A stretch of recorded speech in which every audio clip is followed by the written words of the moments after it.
So last year marked obviously 25 years of Sex and the City. How do you think you've evolved as an actor over those 25 years? Gosh, I mean, I hope I've evolved a lot. Um, I don't think I'm the person to answer that in some ways, except to say personally, my approach to my professional life is I care as much as I ever did, which was always sort of dominant in the approach to the day.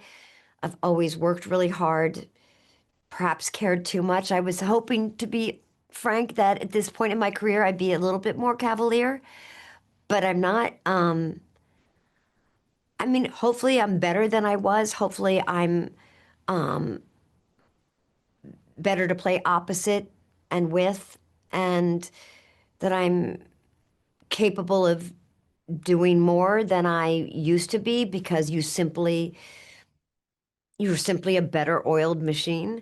Um, but I love it. I think the difference now is I'm just more thoughtful about the ways in which I spend my time because I have children and time away from them feels a real sacrifice. So I think the thing that's changed is what do I want to do and how will it affect my family and how far away will I be and for how long? And I didn't used to ask those questions. I was just like work, work, work, work, work, work, work. So it's nice to have the opportunity to be a little bit more thoughtful about decisions now. And it's interesting you've brought up about maybe not being as cavalier at this point in your career because Seema says something to Carrie and she says, look at them. They're so cool, so confident, definitely not dating in their 50s. And it's all about these new college grads that have come out. And it Yeah. brings about this idea that maybe, we constantly battle with our confidence no matter our age. So Yeah.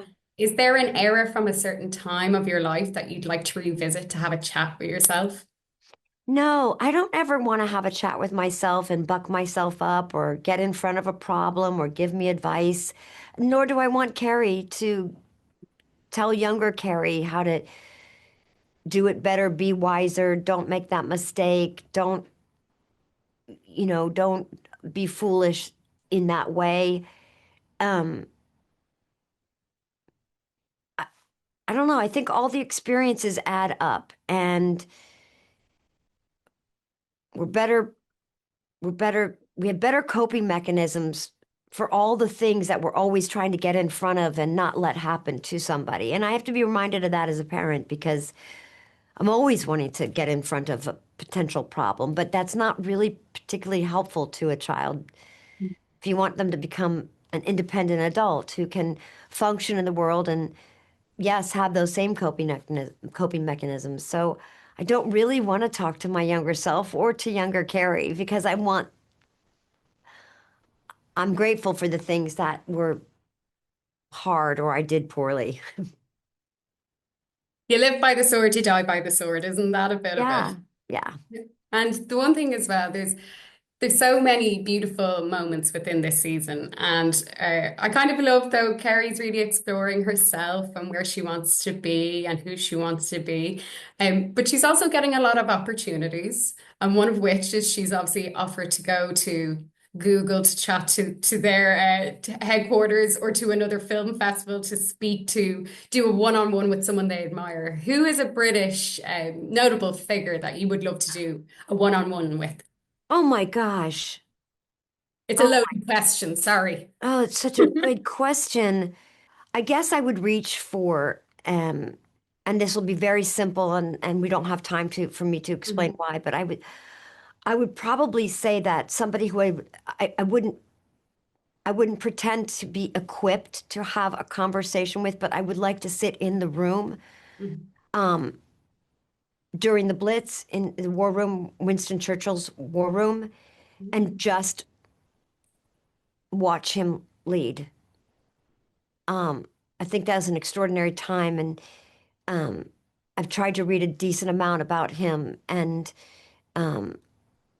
the choices he made, and I know there's controversy that surrounds some of those choices.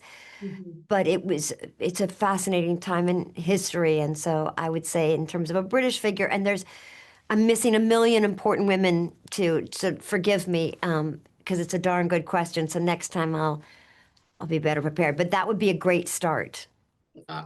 It is a great start. And you also, Not only because there were incredible young women in that war room, which I did not realize till I went to the museum when I was working in London and saw all the women that were supporting the effort. I had no idea how many young women were taking care of some of the most sensitive parts Mhm. of that effort. It's really extraordinary.